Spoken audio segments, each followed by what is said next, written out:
Welcome to Electrified. It's your host, Dylan Loomis. First up today, we got some rare comments from Javier Verdura, the Global Director of Product Design at Tesla, as he just gave a keynote in Monterey. We don't hear from him often, but just so you know, he's been at Tesla almost 12 years now. He made a pretty bold prediction saying by 2026, electric cars would be surpassing ICE cars in terms of sales and production, saying the global market for ICE cars is going down in a tailspin and EVs are going up like rockets, and they'll cross paths in 2026 or so when EVs will surpass gas cars. This of course flies in the face of pretty much all of the sentiment we read in the media over the past few weeks. It's always fun to look back and see how far things have come in the EV world, spearheaded by Tesla, and he said in 2012, all the EVs in the world that were produced and sold were around 130,000 cars. Fast forward to today, every 3 days across all automakers, 150,000 electric cars are produced. He said back in 2013, the rest of the industry was laughing at Tesla, then they attacked them, and then they started copying them. I would add, most of the laughing is now done, but the attacking and the copying is still in full force. Then to close, he said at the Cybertruck delivery event, they're planning to deliver the first 10. I have heard other rumors of upwards of 30. Ultimately though, it really does not matter either way what the number is on the 30th. On the topic, Troy Teslike suggested that when Tesla begins Cybertruck deliveries to customers, not employees, there's actually going to be a cost of goods increase from the production of the Cybertruck. He suggested Tesla's way to lessen this impact would be to make all deliveries this quarter employee deliveries like they did with the Model 3 back in 2017. However, as Rob pointed out, back in 2017 with employee-only deliveries of the Model 3, Tesla's auto gross margins still dropped quarter over quarter, adding the employee-only strategy was likely product and service driven, not profit or loss driven. For me on this one, I would not be too dogmatic either way because again, it's primarily driven by certain things, but there are many factors that ultimately impact auto gross margin. The main point I wanted to make though is over the next 12 months, yes, it's going to be super exciting from a marketing and demand perspective when it comes to the Cybertruck, but when it comes to Tesla's financials, the Cybertruck is indeed going to be a drag on the earnings per share. And whether that negative impact shows up in quarter 4 or quarter 1 is not as important as just knowing that that negative impact is indeed coming in the quarters ahead. We have Ray for Tesla and some other Chinese sources saying that Tesla's FSD is going to be rolling out in China here soon, but what are they actually going off of? I tracked down the actual source that most of these outlets seem to be talking about, and here it is. 4 departments, including the MIIT, have deployed pilot projects for the access and on-road access of intelligent connected vehicles. Before I even get into this, I want to be clear, Tesla specifically is not mentioned anywhere in this document, nor is any other automaker. Effectively, all automakers are going to have to go through a process of application and approval. But the great news is that the government is going to be pushing forward for pilot programs for autonomous driving. It will be actual road testing and demonstration, but in limited areas, and as mentioned, there will be certain qualifications and requirements that these automakers have to meet with their vehicles, and they will be focusing on level 3 and 4 autonomy. The government wants to continue gathering more empirical evidence from this pilot program, which they will then use to formulate and revise some of the relevant laws. Only after the pilot auto manufacturers pass product testing and safety assessment can they submit product access applications. Then the MIIT will decide whether to grant the approval. You may recall, Elon said our focus will be on getting FSD on hardware 3 working super well and provided internationally back in August this year. Right before that comment, we also heard that Tesla was working on recruiting efforts for a local operation in China to bring FSD to the region. That team was going to consist of around 20 people, and Tesla has been checking off other boxes here as well. They had already sent engineers from its HQ to conduct training in China. They were assembling a data labeling team in China for the training of the algorithm, and we know Tesla has already set up a data center in China, saying all data that's gathered will be stored locally and not shared anywhere else. And you may recall back in May when a Shanghai official said they wanted to deepen its cooperation with Tesla, including self-driving. The elephant in the room is still how things are going to go with the FSD 12 rollout, but the way I see it, there is certainly a world where FSD makes its entry in the Chinese market sometime in 2024,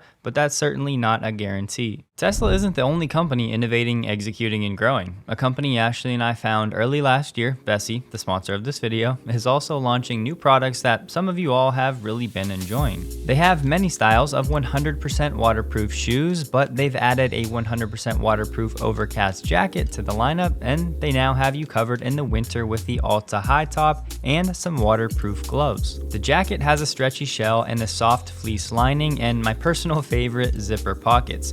Kiss your phone or wallet falling under your car seat goodbye. Ashley is a fashionista and she loves the Soho shoes on me, so enough said. Not only are they 100% waterproof, but even the laces are waxed finish and the outsoles are extra grippy for traction wherever you go. I'm in Florida right now, so I can't demonstrate these Altas well, but I'll tell you right now, these are really going to help ease the pain of returning home to snow. I'm honestly excited to shovel, snowblow, walk, and run errands in these in the winter when I get home. They feel great on my feet, the fleece lining is chef's kiss, and the traction on these is like a car tire. And please don't ever sleep on the convenience of a good pull tab for easy on, easy off. And yes, the gloves are touchscreen compatible, but my personal favorite would still have to be the everyday classic, comfortable, versatile, and I think stylish. So if you want to keep your adventures going, rain, snow, or shine, I think you should check out Vessi at vessi.com/electrified, linked below. Right now, Vessi's running their biggest sale of the year for Black Friday, and if you use my link, you can still get that 15% off as well. Enjoy. We also have Ray for Tesla sharing another source that Tesla may be increasing prices in the Chinese market yet again. Translating that image, it says, according to the Financial Associated Press, after 3 consecutive price increases, Tesla will raise the price in the Chinese market again next week. And why not one more? Let's just make today Ray's Day. Translating the source he shared, it said all major government agencies removed the no entry Tesla signs overnight. The Ministry of Commerce is going to further investigate possible regulations and measures that discriminate against foreign invested enterprises. All of this happening after Xi has met with Elon, Biden, and other leaders. China is definitely looking for some more foreign investment in their market to spur their own economy. Why weren't Tesla vehicles allowed near government or military operations? The word was because of the cameras and the data gathering. I will say, if this is true, that could be a signal that China is now trusting Tesla when it comes to the handling of any data it's gathering in that market, which yes, would of course be a great sign for FSD rolling out there once they have any security and privacy concerns handled and everybody's on the same page. Some of you asked me to touch on the Ross Gerber situation. My simple takeaway is that this is a big nothing burger. This too will blow over like all of Elon's controversies ultimately do. As always, will Elon alienate some percentage of the population with his public comments? The answer is yes, but at the end of the day, Tesla doesn't need 100% of the population to buy its products. I will say though, at least to me, it seems like Ross is a bit unhinged here and speaking on emotion. I'm sure he has a lot of clients calling and he's having to deal with this fallout, but his fund doesn't own that much Tesla, and let's not forget his job is to actually help people separate their emotions from investing. That's what good investors do. I do want to say though, to anybody that really thinks Elon is anti-Semitic, I would say those people are misinformed and they don't know what they're talking about. I'm not getting into it, but if you're wondering what the controversy is about this time, as far as I can tell, it's from these 2 posts from Elon on X. I'll have a link to this below. You can come to your own conclusion. I'm against anti-Semitism. I'm against really anything that is that promotes hate and conflict. And I'm in favor of that which helps build society and take us to a better future. Gary Black did a good job on CNBC this morning getting around this whole narrative. The simple takeaway is that at the end of the day, most people just want the best product at the best price. Most people are so busy with their own lives, they don't have time for all of this drama. They're not even on X, and they're not that worried about what Elon is saying or not saying. The problem is the small minority that do care are very loud, and they tend to distort the narrative in the short term, but in the long run, this means very little. And could Tesla's brand be damaged slightly in certain pockets of the population? Maybe, but most likely those people weren't ever going to buy a Tesla in the first place. I really didn't even want to touch on this at all because the way I see it, this will have zero impact on Tesla's long-term success. Today is an exciting day for General Motors as we lay out our plans to grow our business and lead the EV transformation globally. We are well positioned to be an EV transformation leader in Australia and New Zealand by engaging with customers, communities, and other stakeholders. Twice, Mary Barra said they were going to be the EV leader in this short segment. Now, yes, the first time she said their plans to be the EV leader, but still. A community member of ours, Andreas, sent me an email that Tesla just sent out to some Swedes. They said the Model Y is the best-selling car in Sweden so far this year. Tesla has faced many challenges, but they've always succeeded thanks to their unique approach to problem solving. Their employees are rewarded with fair conditions and a good working environment, but like many other companies, they've chosen not to enter a collective agreement. More than 90% of our employees have chosen to remain in their positions, ready to welcome you to delivery centers, service centers, and stores. Closing with, we want to assure you we're deeply committed to continuing our journey in Sweden. We recently opened our first V4 supercharger in Sweden, and many more are on the way. At least for now, it sounds like Tesla has no immediate plans to leave Sweden. As we've been saying, today the sympathy strikes were going to be extended. To date, it had been 4 main Swedish ports that were blocked where people were not unloading Tesla vehicles. Today, that's been expanded to all docks. So far, though, the word is Tesla has been working around this by using transport carriers from surrounding countries. On Monday the 20th, the postal workers have said they're going to join in the sympathy strike to stop delivering Tesla's mail. I really don't know how this one's going to end because it does seem a lot more symbolic than anything else at this point for both sides. The unions flat out said it's a fight for their model, not just for the Tesla workers. We have Fisker saying it delivered over 100 vehicles for the first time in one day. More importantly, though, they were touting their new Fisker Direct, where if a customer lives within 60 miles of a fulfillment location, a Fisker employee drives their Ocean directly to them for delivery.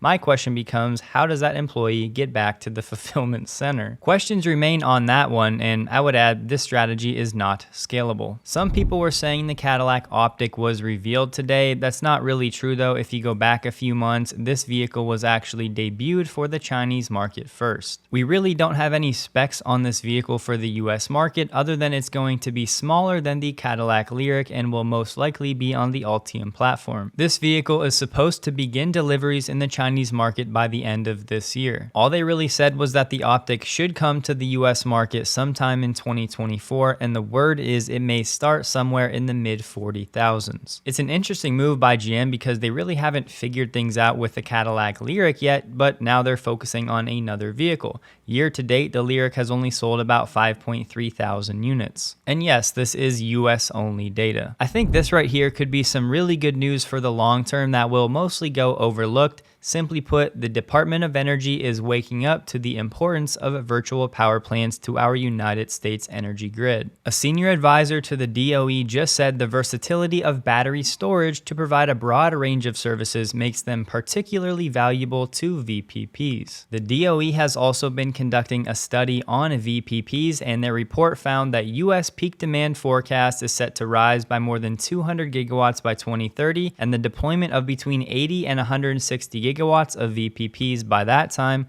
could reduce the overall grid cost by $10 billion per year. They're estimating right now there's between 30 to 60 gigawatts of capacity aggregated into VPPs already in the United States, but they admitted the data isn't that reliable. One company that's been at the forefront of this, Green Mountain Power in Vermont, we've talked about them before, how they're integrating Tesla Powerwalls into their VPP. GMP just requested state approval for an extra $30 million to expand their programs, alongside $250 million for transmission grid upgrades. The DOE senior advisor also just said, I see batteries as a little bit like a wild card in VPPs. You can play them any way. You can charge them to avoid the curtailment of clean energy. You can dispatch them for energy, similar to how you dispatch energy from a peaker plant. You can do fast frequency response with sub-second fluctuations. So they really span the whole spectrum of grid resources, and that way I think they're particularly valuable to VPPs. And a senior analyst at S&P said greater adoption of VPPs will be among the long-term drivers for the uptake of residential battery energy storage globally, a movement that Tesla is set up perfectly to be one of the leading players of. It's not officially official, but Automotive News has been counting the votes, and they're declaring that GM, Stellantis, and Ford